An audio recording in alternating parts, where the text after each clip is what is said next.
What ruined your last relationship? Turns out I don't like to share my girl with 3 other dudes. She wanted to take a break, then 2 days later when she tried to make up and I said no, she tried to kill herself in my kitchen with my chef's knife and caused a scene which led to me calling the sheriff's office to my house. He's military and while stationed on a solo short tour, 1-year assignment, to Korea, told me he wasn't happy and wanted a divorce over FaceTime, which hit me out of the blue. I spent 3 weeks begging him to stay with me and then, curious, did some digging on social media, and through Instagram and Spotify, of all things, pieced together he had gotten one of his much lower ranking airmen pregnant, 2 weeks after she had arrived in Korea, on the night of her 21st birthday. In the confrontations that came after that, he came clean that he had been cheating on me literally the entire time minus 6 years, we had been together, even while we were dating. Once I heard all that, I quickly initiated the divorce myself. Edited because it's 6 AM, I haven't had coffee, and there were so many typos. My immaturity. I wasn't the best person I could have been. Although I no longer have feelings for her and have since got into a much better relationship, I still regret being stupid. She was a lovely human being and I wish we could have stayed friends, but I've no one to blame but myself. The Kardashians. She got into reality TV in a big way and I did not. In 6 months' time we had nothing in common when she only wanted to talk about the Kardashians. I just couldn't keep up with it. I was still a teenager, but I was too in love. And too insecure. Not jealous but constantly afraid he was going to leave me. He broke up with me because of this and I don't really blame him, except for the way he handled it, ghosted me before that was even a thing I think. Very hurtful but lesson learned. Been in a happy and healthy relationship for almost 4 years now, and I feel very loved. Her co-worker's wiener.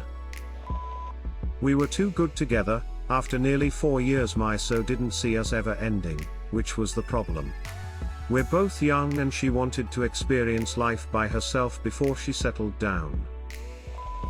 I'm married now but the one before that. Once he moved in he stopped working. Spent my money.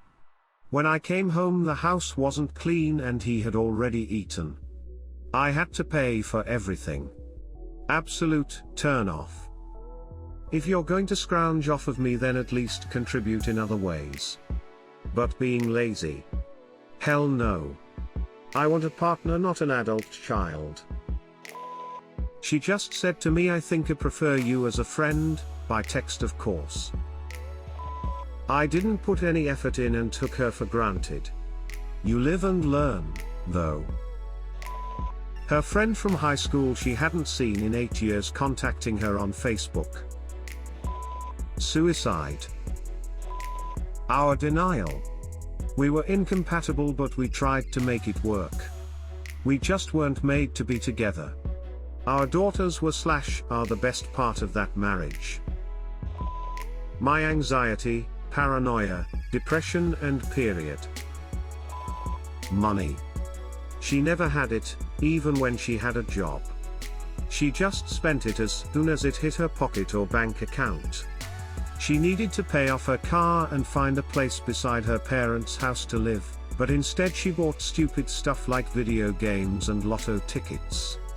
I mean, yeah, everyone spends a bit of money on fun stuff, but when you are broke, don't go out and spend your first paycheck in months on PS4 games, like literally $250 worth of games. Buy one game and use the rest for your car payment. I wanted to marry her, but I realized that my life would consist of always paying for both of us, and I can't do that. Joke is apparently on me because she now has a full-time, well-paying job, health insurance, and has paid for her car. I am now unemployed, running out of money, living in my parents' house, and single. Oh well. She got a job in Colombia, and we were nowhere near long enough to even consider that decision together. It was 100% mutual and friendly. Now the one before that, you'd get radically different answers from us. I say because she was a complete narcissist, emotional abuser / manipulator, and downright inconsiderate bully. She would say I was whiny, boring, and probably also manipulative, although it's hard for someone being emotionally dominated to be manipulative, but whatevs. I wanted to take it slow. Some other dude wanted to move in right away. The end. He made a Tinder account to make sure I wasn't on there.